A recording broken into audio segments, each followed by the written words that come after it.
ओम शांति। आज 10 नवंबर 2020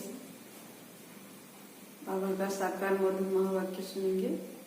मीठे बाबा ने कहा है, मीठे बच्चे, आत्मा को सतो प्रधान बनाने का फुरना रखो। कोई भी खामी रह न जाए, माया गफलत न करा दे। बाबा कहते हैं कि आत्मा को सतो प्रधान अर्थात पवित्र बनाने का सदा फिक्र रहना चाहिए और कोई भी कमी न रहे, क्योंकि माया भूले कराती है, माया से भी खबरदार रहना है। प्रश्न बाबा का, तुम बच्चों के मुख से कौन से शुभ बोल सदा निकलने चाहिए? तुम बच्चों के मुख से शुभ बोल कौन से सदा निकलने चाहिए? उत्तर है, सदा मुख से यही शुभ बोल बोलो कि हम नर से नारायण बनेंगे, कम नहीं। हम ही विश्व के मालिक थे, फिर से बनेंगे। लेकिन यह मंजिल ऊंची है, इसीलिए बहुत बहुत खबरदार रहना है। अपना पोतामेल देखना है, एम ऑब्जेक्ट को सामने रख पुरुषार्थ करते रहना है, हार्ड फेल नहीं होना है। ओम शांति। बाप बेट रूहानी बच्चों को समझाते हैं, यहाँ जब याद की यात्रा में बैठते हो तो भाई बहनों को कहो कि तुम आत्माभिमानी हो बैठो और बाप को याद करो। जब बाबा आत्माओं को देखकर सुनाते हैं मुरली, तो बच्चों को भी आत्माभिमानी होकर बैठना है। यह अभ्यास पक्का करना है, यह स्मृति दिलानी चाहिए। तुमको अभी यह स्मृति मिल रही है, हम आत्मा है, हमारा बाप हमको पढ़ाने आते हैं। हम भी कर्मेंद्रियों द्वारा पढ़ते हैं, बाप भी कर्मेंद्रियों का आधार ले इन द्वारा पहले पहले यह कहते हैं, बाप को याद करो। बच्चों को समझाया गया है कि यह है ज्ञान मार्ग, भक्ति मार्ग नहीं कहेंगे। ज्ञान सिर्फ एक ही ज्ञान सागर पतित पावन देते हैं। तुमको पहले नंबर का पाठ यही मिलता है, अपने को आत्मा समझ बाप को याद करो। यह बहुत जरूरी है और कोई भी सत्संग में किसी को कहने आएगा नहीं। भल आजकल आर्टिफिशियल संस्थाएं बहुत निकली हैं, तुमसे सुनकर कोई कहे भी परंतु अर्थ समझ न सके, समझाने का अकल नहीं आएगा। यह तुमको ही बाप कहते हैं कि बेहद के बाप को याद करो तो विकर्म विनाश हो जाए। विवेक भी कहता है यह पुरानी दुनिया है। नई दुनिया और पुरानी दुनिया में फर्क है ना, बहुत फर्क है। नई दुनिया है स्वर्ग, पुरानी दुनिया है नर्क। वह है पावन दुनिया, यह है पतित दुनिया। बुलाते भी है, हे पतित पावन आओ, आकर पावन बनाओ, तो जरूर पतित है ना। गीता में भी अक्षर है, मामेकम याद करो। देह के सर्व संबंध त्याग, अपने को आत्मा समझो। यह देह के संबंध पहले नहीं थे, तुम आत्मा यहाँ आती हो पाठ बजाने। गायन भी है, अकेले आए अकेले जाना है। इनका अर्थ मनुष्य नहीं समझते, अब तुम प्रैक्टिकल में जानते हो। आत्मा अकेली आई है और अकेली ही जाएगी।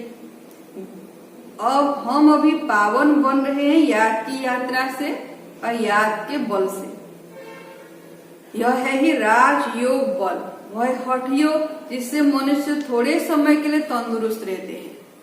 शारीरिक योग से थोड़े समय के लिए तंदुरुस्ती आती है। सत्युग में तुम कितना तंदुरुस्त रहते हो, कोई रोग आता नहीं।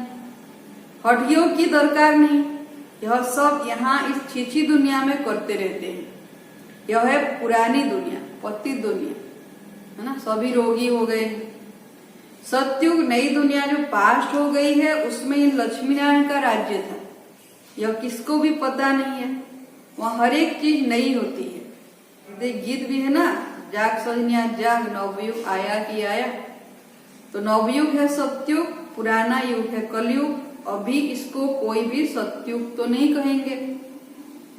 अभी तो जहां भी देखें भ्रष्टाचार, दुर्नीति, मारामारी चल रही है, कितने रोग बीमारियां हो रही है, तो इसको सत्युग तो नहीं कहेंगे। अभी कलयुग है, तुम सत्युग के लिए पढ़ते हो, कलयुग के बाद जरूर सत्युग आएगा। रात के बाद दिन जरूर होगा ना। ऐसा पढ़ाने वाला तो कोई भी नहीं होगा जो कहे कि इस पढ़ाई से तुमको नई दुनिया में राज्य पद मिलेगा। बाप के सिवाय और कोई बोल न सके, क्योंकि शिव बाबा है ही नई दुनिया स्वर्ग का रचयिता। तुम बच्चों को हर बात की स्मृति दिलाई जाती है, गफलत नहीं करनी है। बाबा सबको समझाते रहते हैं, कहाँ भी बैठो धंधा आदि करो, अपने को आत्मा समझ करो। धंधे धोरी में जरा मुश्किलात होती है तो जितना हो सके टाइम निकाल याद में बैठो, तभी आत्मा पवित्र होगी और कोई उपाय नहीं है। तुम राजयोग सीख रहे हो नई दुनिया के लिए, वहां आयरन एजेड आत्मा जा न सके। माया ने आत्मा के पंख तोड़ डाले हैं। आत्मा उड़ती है ना, एक शरीर छोड़ दूसरा लेती है। आत्मा है सबसे तीखा रॉकेट। बाबा कहते हैं अभी आत्मा यहाँ है, एक सेकेंड में लंदन भी पहुंच सकती है, कितना तीखा है। तुम बच्चों को यह नई नई बातें सुनकर वंडर लगता है। आत्मा कितना छोटा रॉकेट है, उसमें 84 जन्मों का पाठ बंधा हुआ है। ऐसी बातें दिल में याद रखने से उमंग आएगा। स्कूल में विद्यार्थियों की बुद्धि में विद्या याद रहती है ना, तुम्हारी बुद्धि में अब क्या है? बुद्धि कोई शरीर में नहीं है, आत्मा में ही मन बुद्धि है। आत्मा ही पढ़ती है, नौकरी आदि सब कुछ आत्मा ही करती है। शिव बाबा भी आत्मा है, परंतु उनको परम कहते हैं। वह आज्ञा सागर है। शिव बाबा ज्ञान का सागर है। वह बहुत छोटी बिंदी है, रूप में बिंदी लेकिन गुणों में सिंधु है। यह भी किसको पता नहीं है, जो उस बाप में संस्कार है वही तुम बच्चों में भरे जाते हैं। जैसे बाबा ज्ञान का सागर है तो सारा ज्ञान बच्चों को देते हैं, बच्चों को मास्टर ज्ञान सागर बनाते हैं। अभी तुम योग बल से पावन बन रहे हो, उसके लिए पुरुषार्थ करना पड़े। पढ़ाई में फुरना तो रहता है कि कहाँ हम फेल न हो जाए। इसमें पहले नंबर की सब्जेक्ट ही यह है कि आत्मा स्वतो प्रधान बने। पहला सब्जेक्ट है याद, कुछ खामी न रह जाए, नहीं तो नापास हो जाएंगे। माया तुमको हर बात में भुलाती है। आत्मा चाहती भी है चार्ट रखें, सारे दिन में कोई आसुरी काम न करे, परंतु माया चार्ट रखने नहीं देती, माया भुला देती है। तुम माया के चंबे में आ जाते हो। दिल कहती भी है पोतामेल रखें। व्यापारी लोग हमेशा फायदे नुकसान का पोतामेल रखते हैं। जो अच्छे व्यापारी होते हैं रोज अपना पोतामेल निकालते हैं, कितना घाटा हुआ, कितना फायदा हुआ। तुम्हारा तो यह बहुत बड़ा पोतामेल है, 21 जन्मों की कमाई है। इसमें गफलत नहीं करनी चाहिए। बच्चे बहुत गफलत करते हैं। इस बाबा को तो तुम बच्चे सुख मतन में स्वर्ग में भी देखते हो। बाबा भी बहुत पुरुषार्थ करते हैं, ब्रह्मा बाबा भी बहुत पुरुषार्थ करते हैं। अभी सुख मतन में देखते हैं, फिर वही सत्युग में श्री कृष्ण बनेंगे। वंडर भी खाते रहते हैं। बाबा की याद में स्नान करता हूँ, भोजन खाता हूँ, फिर भी भूल जाता हूँ, फिर याद करने लगता हूँ। ब्रह्मा बाबा अपना अनुभव सुनाते हैं कि बाबा की याद में स्नान भी करते हैं, भोजन भी खाते हैं, फिर भी भूल जाते थे। बड़ी सब्जेक्ट है यह, याद करना ये बड़ी सब्जेक्ट है, याद का सब्जेक्ट। इस बात में कोई भी मतभेद आ नहीं सकता। गीता में भी है, देह सहित देह के सर्व धर्म छोड़ो। बाकी रही आत्मा, देह को भूल अपने को आत्मा समझो। आत्मा ही पति तमो प्रधान बनी है। मनुष्य फिर कह देते आत्मा निर्लेप है, शरीर को पति समझते हैं, इसलिए गंगा स्नान आदि करने जाते हैं। प्रात्मा को निर्लेप समझ लेते हैं। आत्मा सो परमात्मा सो आत्मा है, इसीलिए समझते हैं आत्मा में कोई लेप छेप नहीं लगता है। तमोगुणी मनुष्य शिक्षा भी तमोगुणी देते हैं। सतोगुणी बना न सके भक्ति मार्ग में तमो प्रधान बनना है। हर एक चीज पहले सतो प्रधान फिर रजो तमो में आती है। कंस्ट्रक्शन और डिस्ट्रक्शन होता है ना, पहले निर्माण फिर बाबा कहते विनाश भी होता है। बाप नई दुनिया का कंस्ट्रक्शन कराते, फिर इस पुरानी दुनिया का डिस्ट्रक्शन हो जाता है। भगवान तो नई दुनिया रचने वाला है, यह पुरानी दुनिया बदलकर नई होगी। नई दुनिया के चिन्ह तो यह लक्ष्मीनारायण है ना, यह नई दुनिया के मालिक है। त्रेता को भी नई दुनिया नहीं कहेंगे, कलयुग को पुराना, सतयुग को नया कहा जाता है। कलयुग अंत और सतयुग आदि का यह है संगम युग। कोई MA BA पढ़ते हैं तो ऊंच बन जाते हैं ना। जब साकार बाबा थे तो उस समय MA BA पढ़ना भी बहुत पढ़ना हो जाता था। तुम इस पढ़ाई से कितने ऊंच बनते हो, दुनिया इस बात को नहीं जानती कि इनको इतना ऊंच किसने बनाया। तुम अभी आदि मध्य अंत को जान गए हो। सृष्टि का आदि मध्य अंत क्या है बाबा ने पूरा क्लियर कर बताया, लेकिन दुनिया वाले तो नहीं जानते इन देवी देवताओं को भी बनाने वाला कौन है। दुनिया इस बात को नहीं जानती, सबकी जीवन कहानी को तुम जानते हो। यह है नॉलेज। भक्ति में नॉलेज नहीं है, सिर्फ कर्म कांड सिखाते हैं। भक्ति तो अथाह है, जप तप करना, माला फेरना, झांझ बजाना, तीर्थ आदि करना, क्या क्या नहीं करते भक्ति में। कितना वर्णन करते हैं, बहुत खूबसूरत दिखाई पड़ती है। बीज में क्या खूबसूरती है, इतना छोटा बीज कितना बड़ा हो जाता है। भक्ति का यह झाड़ है, अथाह कर्म कांड है। ज्ञान का गुटका एक ही है, मन मनावक। बाप कहते हैं तमो प्रधान से सतो प्रधान बनने के लिए मुझे याद करो। तुम कहते भी हो हे पतित पावन, आकर हमको पावन बनाओ।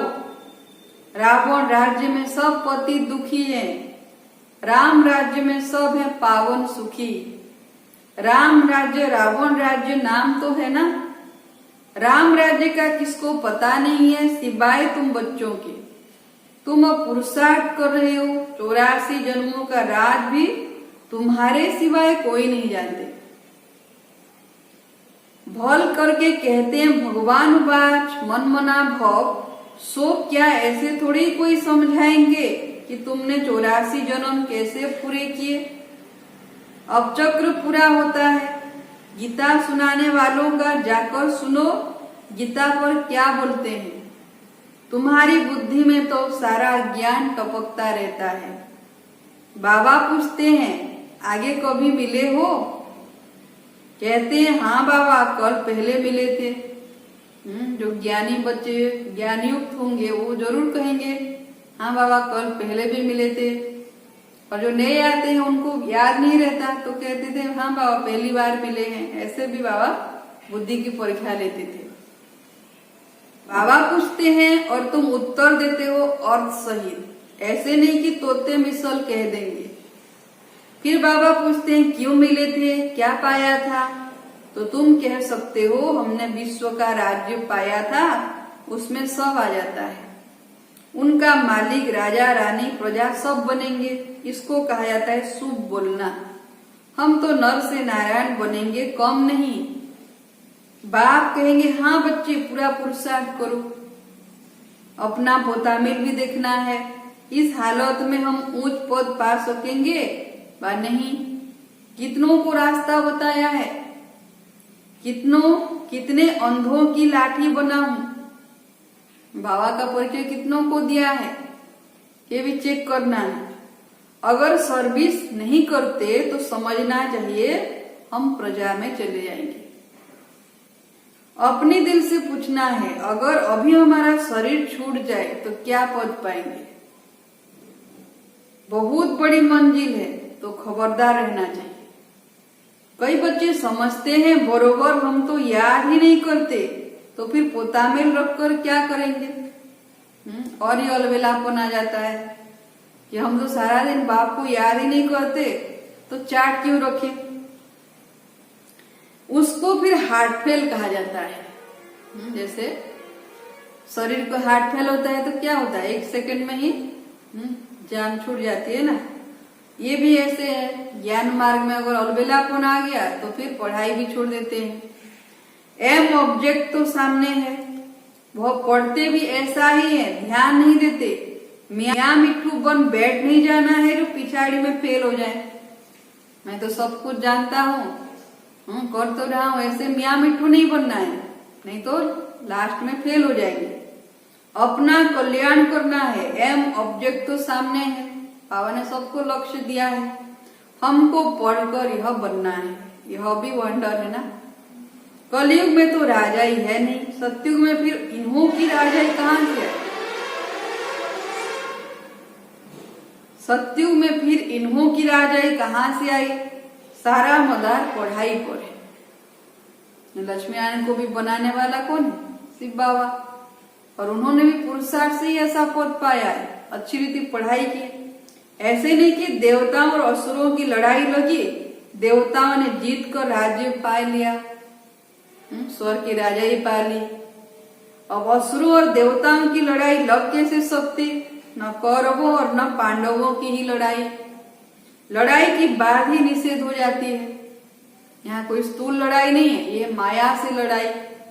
पहले तो यह बताओ कि बाप कहते हैं देह के सब संबंध छोड़ अपने को आत्मा समझो। तुम आत्मा और शरीर आई थी, अब फिर वापिस जाना है। पवित्र आत्माएं ही वापिस जा सकेंगी, तमो प्रधान आत्माएं तो जा न सके। आत्मा के पंख टूटे हुए हैं, माया ने पतित बनाया है। तमो प्रधान होने के कारण इतना दूर होली जगह जा नहीं सकते, है ना, परम धाम जा नहीं सकते बिना पवित्र बने। अभी तुम्हारी आत्मा कहेगी कि हम असूल परम धाम के रहने वाले हैं। यहाँ यह 5 तत्वों का पुतला लिया है पाठ बजाने के लिए। मरते हैं तो कहते हैं स्वर्गवासी हुआ। कौन? वहां शरीर गया या आत्मा गई? शरीर तो जल गया, बाकी रही आत्मा, वह स्वर्ग में तो जा नहीं सकती। कोई मरता है तो कहते हैं क्यों स्वर्ग पधारा। तो बाबा पूछते हैं कौन गया, आत्मा गई या शरीर? क्योंकि शरीर तो जल गया ना, शरीर तो जा न सके। मनुष्यों को तो जिसने जो सुनाया वो कहते रहते हैं। भक्ति मार्ग वालों ने भक्ति ही सिखलाई है, एकुपेशन का किसको पता नहीं है। शिव की पूजा सबसे ऊंच कहते हैं, ऊंचे ते ऊंच शिव है, उनको ही याद करो, सिमरन करो। माला भी देते हैं, शिव शिव कहते माला फेरते रहो, बिगर अर्थ माला उठाए शिव शिव कहते रहेंगे। अनेक प्रकार की सीखें गुरु लोग देते हैं। यहाँ तो एक ही बात है, बाप कहते हैं मेरे को याद करने से विकर्म विनाश होंगे। शिव शिव मुख से कहना नहीं है। बाप का नाम बच्चा थोड़ी सिमरण करता है, यह सब गुप्त। किसको भी पता नहीं है कि तुम क्या कर रहे हो। जिन्होंने कल पहले समझा होगा वही समझेंगे। नए नए बच्चे आते रहते हैं, बुद्धि को पाते रहते हैं। आगे चल ड्रामा क्या दिखलाता है तो साक्षी होकर देखना है। पहले से बाबा साक्षात्कार नहीं कराएंगे कि यह होगा, फिर तो आर्टिफिशियल हो जाए। यह बड़ी समझने की बातें हैं। तुमको समझ मिलती है भक्ति मार्ग में बेसमझ थे, जानते हो ड्रामा में भक्ति की भी नोंद है। अभी तुम बच्चे समझते हो कि हम इस पुरानी दुनिया में रहने वाले नहीं हैं। स्टूडेंट को यह पढ़ाई बुद्धि में रहती है, तुमको भी मुख्य मुख्य पॉइंट्स बुद्धि में धारण करनी है।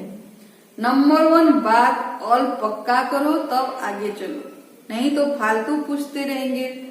बच्चियां लिखती हैं फलाने ने लिख कर दिया है कि गीता का भगवान शिव है, यह तो बिल्कुल ठीक है। फल ऐसे कहते हैं, परंतु बुद्धि में कोई बैठता थोड़ी है।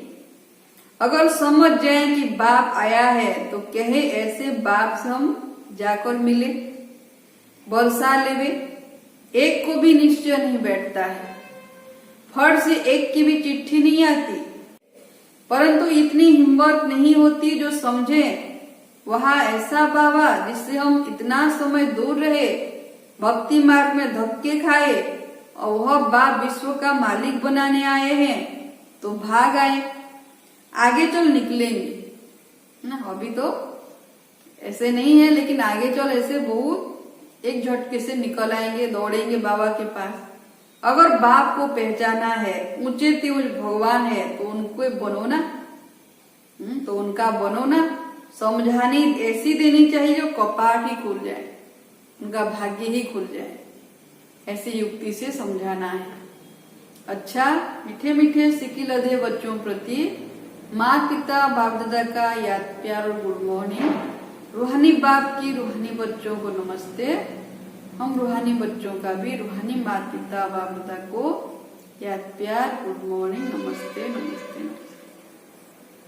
धारणा के लिए पहला पॉइंट है, धंधा आदि करते आत्मा को पावन बनाने के लिए समय निकाल याद की मेहनत करनी है। कोई भी आसुरी काम कभी नहीं करना है। दूसरा पॉइंट है, अपना और दूसरों का कल्याण करना है।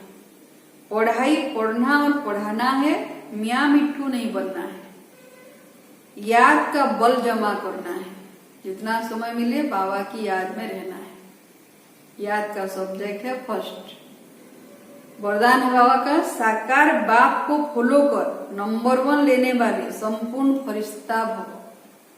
ब्रह्मा बाबा को फॉलो करके नंबर 1 लेने वाले संपूर्ण फरिश्ता भव। नंबर 1 आने का सहज साधन है, जो नंबर 1 ब्रह्मा बाप है, उसी 1 को देखो और किसी को नहीं। अनेकों को देखने के बजाय एक को देखो और एक को फॉलो करो। कोई भी भाई बहन को फॉलो नहीं करना है। हम सब फरिश्ता का मंत्र पक्का कर लो तो अंतर मिट जाएगा। जैसे ब्रह्मा बाबा सदा ही अपने फरिश्ते स्वरूप में रहते थे, उसी के अभ्यास करते थे, तो ऐसे ब्रह्मा बाप समान फरिश्ता बनना है तो अभी से वो पक्का कर ले, तभी बाप समान बनेंगे। फिर साइंस का यंत्र अपना काम शुरू करेगा और आप संपूर्ण फरिश्ते देवता व नई दुनिया में अवतरित होंगे। तो संपूर्ण फरिश्ता बनना अर्थात साकार बाप को फॉलो करना।